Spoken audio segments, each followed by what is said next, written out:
doing? Good. I definitely cannot wait to get the new intro up because this one still says it's Wednesdays. And as we know, today is going to be Tuesday at 7 a.m. that this is going out. So I definitely have to get a new intro out there so people don't still look for us. I mean, they can find us on Wednesdays, obviously, but Yes. So happy to be here today. Me too. And everybody, welcome back to the Find Your Wise podcast. We have new logo. Yeah, we have a new logo. That's been a lot of fun to work on. I love it. It's been a great job. Yvonne is fantastic with all those things. Oh my gosh. Maybe I need to start a new career in graphic design or something. Yes. I do it for a hobby for everything and I love it, but I don't know, I love coaching. So maybe you could do both. Oh, well, welcome back. Like I said, I am Yvonne. I am your go-to financial wisdom person and giving you some life upgrades, I hope. And I'm Indira. I'm your certified leadership coach. And we are really happy to help you here to talk about how to create good habits without losing your mind. And also how to get rid of bad habits without losing keeping your dignity, really. Yeah, that is so important because today that's what we're talking about is habits, how to build good ones, break the bad ones, and survive the messy middle. Because one of the worst things you can do for yourself is to not become the person that you know that you can be. Oh, that's so true. And it's like, those awkward moments when you're trying to replace that TV show that you watch every night and you want to just watch one TV and you continue for almost a few hours and then you lose the time that you were supposed to be reading. And when you say, I'm going back to that habit, you finish watching TV with a book in your hand. So we're trying to avoid those type of things. The story of my life. Late night YouTubing, laying in bed. All right. Well, let's go ahead and dive in. And let's talk about why do habits actually matter so much in the first place?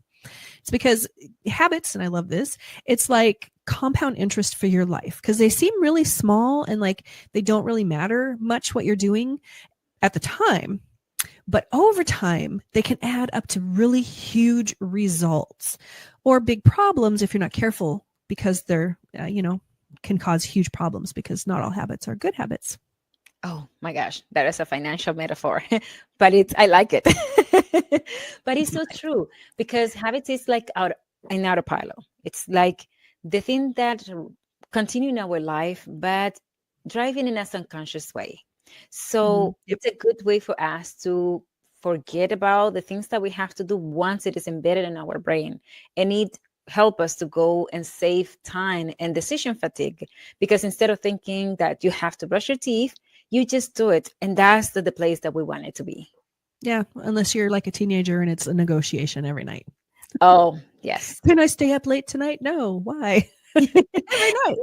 Yeah, let me tell you, until that habit is embedded in our brain, is a negotiation all day. And same as you mentioned, in teenager is the same thing happen with us because it's still in our conscious mind. Yeah. So one important point that we have to take in consideration is that when we're creating habits, we have to focus on our identity and not focus necessarily on the results. So there's a difference between results-based habit and identity change habit because there's a slightly difference between them. Yep. So like the key is actually shifting your identity. Instead of saying, well, I'm going to try and work out, you tell yourself, I am somebody who moves my body every day. Like, when you're starting to change eating habits, it's not a diet. It's like, yes, exactly. And identity, that's a game changer, identity-based habit, because you're reprogramming your brain unconsciously with who you want to become. And that's when that really makes a difference. So now that we talk why, let's talk about how. Exactly. Sorry, but I do. How can we do it? Like, they tell you to do something, but you're kind of just left standing there going, okay, that's great. I know what to do, but I have no idea how to even start, So let's give some strategies here for how to create some new habits. Yes. The first one that I want to come up with, and I'm totally negligent in doing this, is starting small. I know I mentioned last week how I have all these grandiose ideas, but I really need to check myself with that. And that's why I was talking to you last week about, how I have to kind of stagger my habits. Yes. And our mentor, John Maxwell, he said that you'll never change your life until you change something that you do every day, So because true. the secret of success is in our daily routine. So we have to be very mindful of not underestimate the value of making small improvements on our regular basis, just like you mentioned. Yep, exactly. Because tiny habits build momentum. And if you want, like, if you want to floss every day, you start with one tooth. I mean, literally, that's what you have to do. That'll be scam for dentists. Yeah, but that'll be a good way to start everything. Yeah. And I can tell you that when I was trying to start the gym, I used to just show up and Yeah. sometimes just be there. And I put myself in the same gym that my kids take classes to force me to be there. And then I have some regrets if I do nothing. So those type of things. Yeah. Yeah. But in all seriousness, the point of starting small is it's harder to say no to something that's really small. And then once you start, you're more likely to keep going. If it's overwhelming you, you're like, I can't do this. Yeah. Another one that we talked about last week is about, you mentioned goal stacking, but Mhm. here we can mention habit stacking, Yep. because you can pair your habit with something, a new habit with an existing one. And that will help you to keep it together. For example, when you're making your coffee, you can breathe deeply a few times, and that helps you to go back to mindfulness. Yep, I like that. I really like it. So that's kind of how I'm dealing with all of my new habits that I'm trying to incorporate this year. Um, Another good thing that you can do is like brushing your teeth. You give yourself 3 affirmations in the mirror. I'm strong, I'm capable, won't lose my cool during today's meeting. That's the little things. I like that. I like that. I'm going to implement that because it gives you brushing your teeth a more meaningful thing, because it's not just shh, also you're doing something more instead of it automatically. Exactly. Yeah. And that reminds me the book that I read a few years ago from Joe Dispenza, Breaking the Habit of In Yourself. And in that book, he gives you actions that you have to work on a daily basis, but more in a more meaningful way. For you combine your habit with something else. And that really makes a difference. Another thing that also we have to take in consideration is the rewarding part, because habits are easier to stick if there has some little payoff, really. Yep. And it's true. It's very true. But, the reward doesn't always have to be food or shopping, because a lot of times that is our go-to thing. Oh, I was really good at my diet this week, I'm going to eat a piece of cake. It doesn't have to be like that. It can be as simple as just checking off a box on a calendar.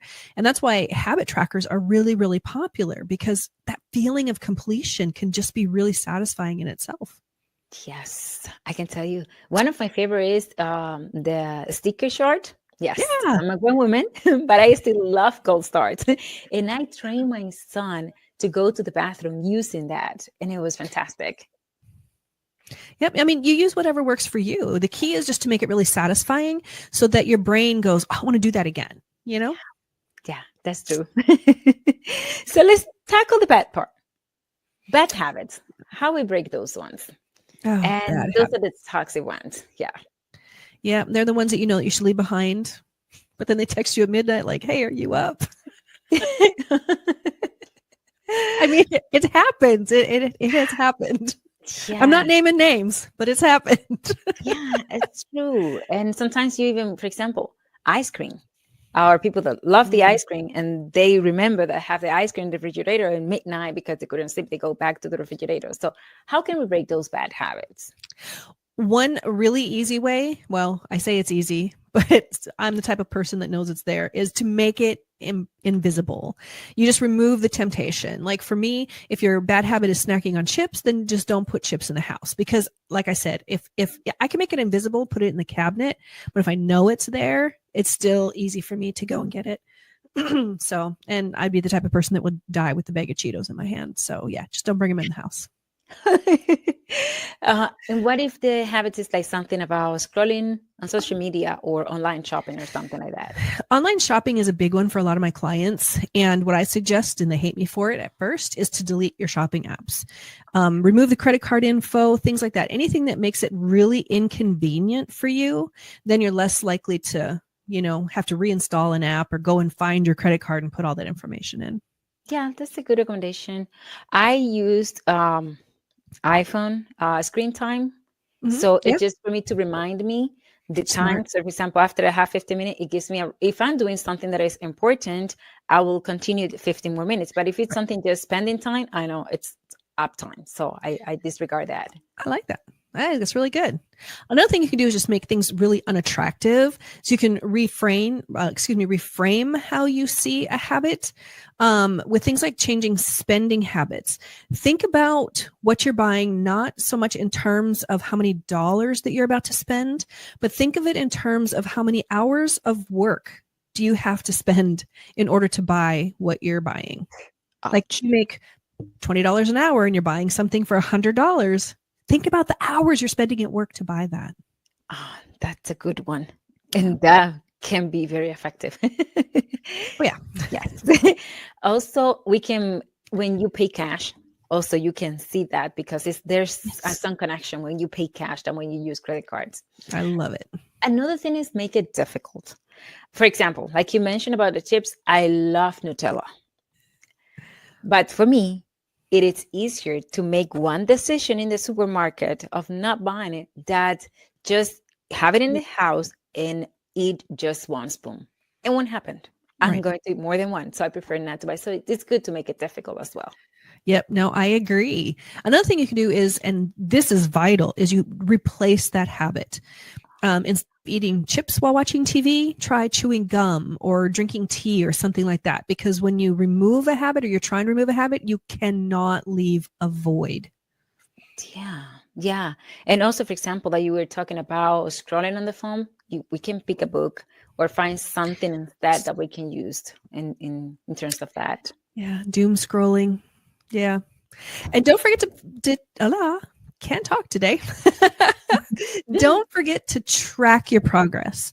And we emphasize this so often on the show. Celebrate your wins. It really is important. Yes. Even if it's just saying, oh my gosh, I didn't eat that snack. Yep. Progress, not perfection. And this is something that we consistently saying, as Yvonne mentioned. If you celebrate the little small thing, your brain feels that he's being rewarded. And then continue looking for those type of dopamine. Yeah. And then remember, your bad habits usually have a trigger. So you need to identify what sets you off and then avoid or change that reaction. For me, most of my bad habits are triggered by stress, which I know is very common.